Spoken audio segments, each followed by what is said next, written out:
Bonjour et bienvenue dans les dernières nouvelles sur « Ici tout commence ». Notre actualité du jour parlera de « Tout commence ici », 824. Anaïs découvre les manigances de Salomé, Anaïs désespère. Rencontrant sa colocataire dans le Marais, Salomé offre à Anaïs un cadeau de Noël, le collier dont sa meilleure amie est tombée amoureuse. Anaïs la remercia puis se tourna vers le menu de Noël. Elle est toujours inspirée et déterminée à reconquérir Théo grâce à ses talents de cuisinière. Au départ de son amie, Salomé parle à Gaëtan de Théo et Célia. Elle espère que Tessier interviendra pour empêcher Théo d'aller à l'Académie et briser le cœur d'Anaïs. À l'Institut, le déjeuner de Noël a été lancé. En cuisine, Salomé et Anaïs encadrent leurs assistantes. Clotilde et Antoine viennent à leur rencontre pour discuter du menu. En chemin, ils annoncent que Tessier a finalement quitté Paris à la dernière minute pour passer Noël avec Constance et ses enfants.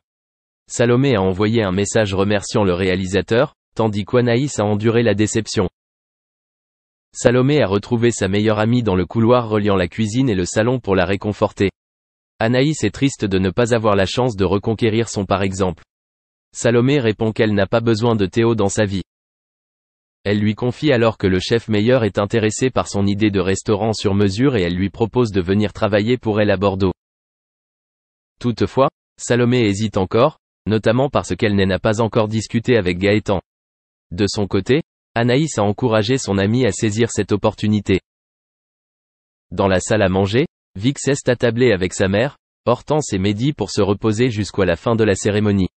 Elle a exprimé sa joie d'être avec eux à Noël. La joie partagée par Eugénie et Hortense, leur relation s'est également adoucie. À la fin de la cérémonie, Clotilde a commencé à prononcer un discours de remerciement, heureuse et émue que la tradition de Noël de l'Institut se poursuive. Antoine a ensuite salué la brigade de Noël qui a rempli la salle d'applaudissements. Salomé a également remercié la seconde et ses secrétaires pour leur excellent travail. Plus tard, Anaïs surprend une conversation entre Bérénice, Malik et Léonard. La demi-sœur de Constance révèle que Salomé a comploté dans le dos de sa meilleure amie pour empêcher Théo d'aller à l'Académie. Le soir, tout le monde se rassemblait dehors pour regarder la neige tomber. Gaëtan félicite Anaïs pour les vœux qu'elle a adressés à Salomé. Perdue dans ses pensées, la jeune fille observait son amie de loin avec un profond sentiment de trahison. Une fois seule, Anaïs ôta le collier que Salomé lui avait offert et le jeta par terre dans la neige. Merci d'avoir regardé et à la prochaine vidéo. N'oubliez pas de vous abonner à notre chaîne. En attendant, dites-nous ce que vous en pensez dans la section commentaires ci-dessous. Au revoir. Il a toujours choisi de s'investir sur cette chaîne et de ne pas changer son fusil d'épaule pour proposer une ligne éditoriale bien à lui. Le journaliste commençait sur M6 en 1999 et jusqu'en 2006, il était diffère au poste. Mais depuis cette année-là, il s'engage chez France 2 et travaille à semer des graines. Présentateur des journaux télévisés du week-end, il est aussi en tête de magazines d'actualité, menant des interviews puissantes et bouleversantes. Pour l'accompagner dans ses fonctions, toute une équipe technique et rédactionnelle, mais aussi de terrain, le suit de près. Impossible alors de ne pas les citer quand les tragédies frappent.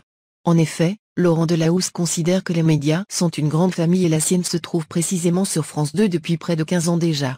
En 2019, Laurent Delahousse présentait ses hommages à Claude Sampère, un journaliste estimé qui quittait le monde à seulement 55 ans. Et déjà, il tenait à présenter ses condoléances à ses proches et à lui rendre hommage à l'antenne.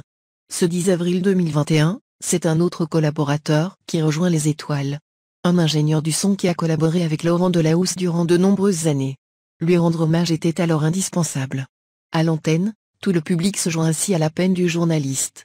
Mais aussi à celle de la famille de cet ingénieur, parti soudainement.